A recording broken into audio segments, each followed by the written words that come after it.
Mr. Chairman, distinguished members of the committee, thank you for the invitation to address you. Tomorrow is the one-year anniversary of the day 50 Evergreen students that I had never met, disrupted my class, accusing me of racism and demanding my resignation. I tried to reason with them. I felt no fear because I knew that whatever my failings might be, bigotry was not among them. At that moment, I felt sure I could reach them. I also felt a moral obligation to try. That racism squanders human potential and erodes human dignity offends me. I am also well versed in the evolutionary logic that makes racism durable. I should have had no trouble establishing common ground. Their response surprised me. It would take months for me to fully understand what had happened. The protesters had no apparent interest in the very dialogue they seemed to invite. I was even more surprised by the protesters' fervor in shouting down my actual students, some of whom had known me for years. The cruelty and derision reserved for students of color who spoke in my defense was particularly troubling. If not discussion, what did they want? I was one of Evergreen's most popular professors. I had Evergreen's version of tenure. Did they really think they could force my resignation based on a meritless accusation? They did think that, and they were right. What I had not counted on was their alliance with Evergreen's new president. Though the protesters openly humiliated him, the president of the college partnered with the mob in private, handing them concession after concession. We know this because the rioters filmed everything and proudly uploaded it. In one particularly telling video, the president calmly discusses with the leaders of the protest a demand to target STEM faculty based on the empty assertion that scientists are particularly prone to bias. In that same video, the president speaks of his plan for those who resist the new order. Bring them in, train them, and if it doesn't take, sanction them. He invites his partners to hold him to it. On the second day of unrest, the police chief called me. Rioters were stopping traffic and searching for someone car to car. The chief believed they were searching for me. She was worried for my safety and helpless to protect me, as the president had ordered her force to stand down. What would have transpired if the rioters had found me? I still don't know. I strongly suspect they don't either. The protest at my class did not emerge out of the blue in May of 2017. 1 year earlier, I stood up and spoke in opposition to a dangerous proposal, one that threatened to establish a racial hierarchy amongst faculty. To those who have not faced something similar, this likely sounds hyperbolic. But one can now advance such policies and almost certainly succeed in passing them if they are properly draped in weaponized terminology. Equity, for example, has taken on special properties. If a person opposes an equity proposal, those advancing the proposal are secure in asserting that the person is motivated by opposition to racial equity itself. In other words, they are racist. My opposition to that first equity proposal was voiced to my colleagues with no students present. Demands for my resignation 1 year later, in May of 2017, were not the result of organic student confusion. They were payback for violating a de facto code of faculty conduct in which one's right to speak is now dictated by adherence to an ascendant orthodoxy in which one's race, gender, and sexual orientation are paramount. The students were on a mission. They were unwitting tools of a witting movement. This committee should take my tale as cautionary. Is there a free speech crisis on college campuses? One can certainly make that argument, but that portrayal is at least as misleading as it is informative. What is occurring on college campuses is about power and control. Speech is impeded as a last resort, used when people or groups fail to self-censor in response to a threat of crippling stigma and the destruction of their capacity to earn. These tools are being used to unhook the values that bind us together as a nation: equal protection under the law, the presumption of innocence, a free marketplace of ideas, the concept that people should be judged by the content of their character rather than the color of their skin. Yes, even that core tenet of the civil rights movement is being dismantled. Am I alleging a conspiracy? No. What I have seen functions much more like a cult, in which the purpose is only understood by the leaders, and the rest have been seduced into a carefully architected fiction. Most of the people involved in this movement earnestly believe that they are acting nobly to end oppression.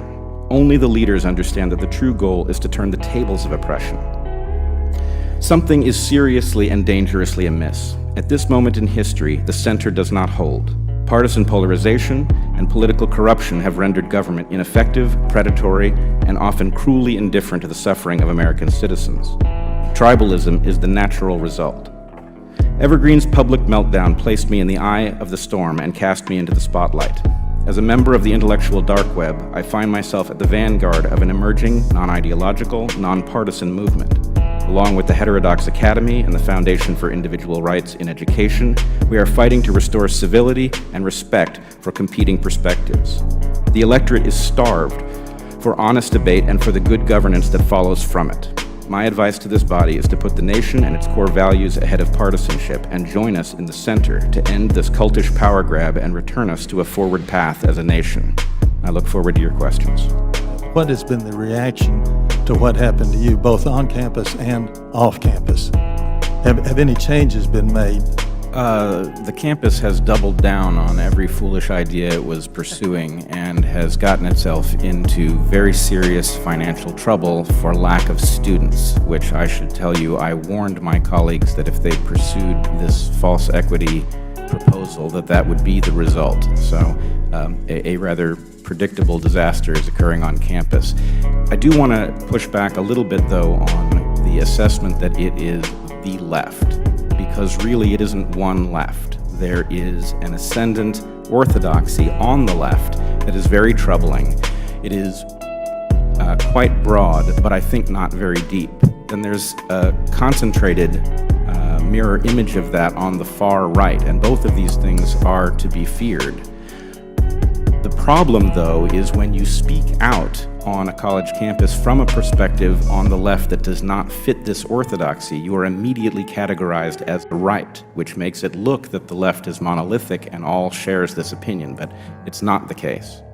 Dr. Weinstein, what happened in your classroom, which I've seen videos of, was your classroom that day a safe space or a free speech zone or neither?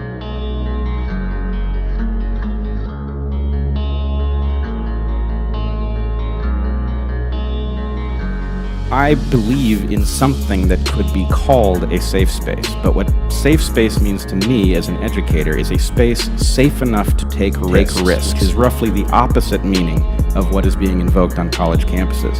The answer to your question is that a free speech zone cannot coexist with a safe space, because a safe space by definition, according to this orthodoxy, is a place where you are free from being offended.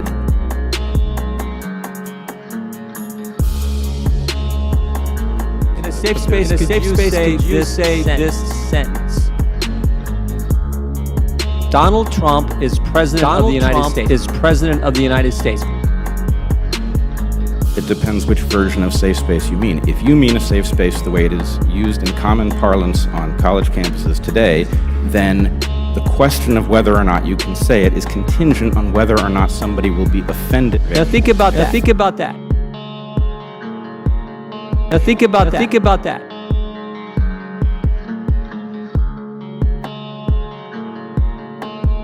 This shows the absurdity of what is going on campuses.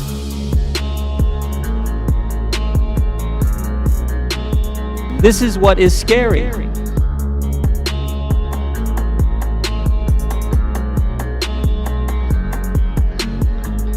Free expression is a key feature of what takes place on college campuses that makes civilization function. The ability to exchange ideas in a way that actually allows education. It is also true that when people self-censor because they're afraid of stigma, they may never get around to the place where somebody blocks their speech, and so there may be no technical violation, but nonetheless the effect is exactly the same. There is also a problem in the sense that the conflict is really between members of the audience. One section of the audience is deciding what other members of the audience can listen to. The person's speech who is inhibited is almost beside the point. It's a question of whether you can choose what you want to entertain as a concept.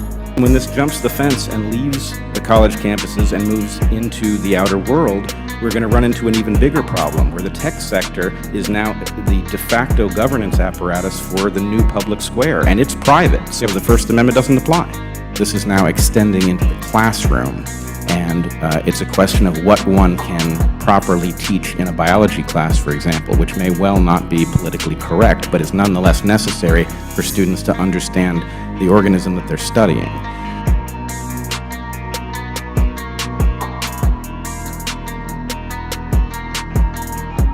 Ultimately, this is going to manifest in our competitiveness as a nation. If we decide that there are certain things that are true in science that can't be stated in a college classroom, our students will be undereducated relative to any nation that can solve that problem. There's a natural tension between the duty of a college or university to curate the content so that the students are encountering things that enrich them, and its duty to guard freedom of expression. And I think we just should be honest about the fact that that tension exists. The Chicago letter would seem to protect freedom of expression better than any other campus. It will give students who go there a competitive edge because they will have been exposed to challenging ideas and will have sharpened their toolkit in response.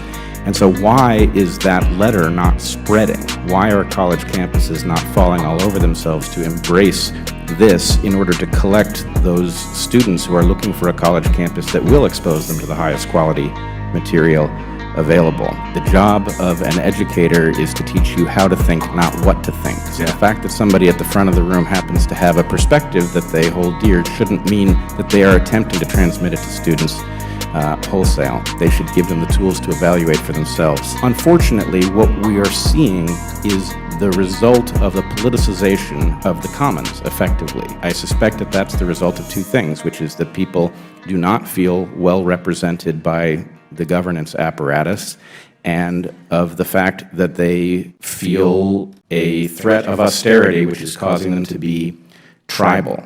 So if you really want to address this problem, people have to understand that they have more to gain by being patriotic together than by fighting each other for scraps. The job of an educator is to teach you how to think, not what to think. The job of an educator is to teach you how to think, not what to think. How to think, not what to think. How to think, not what to think.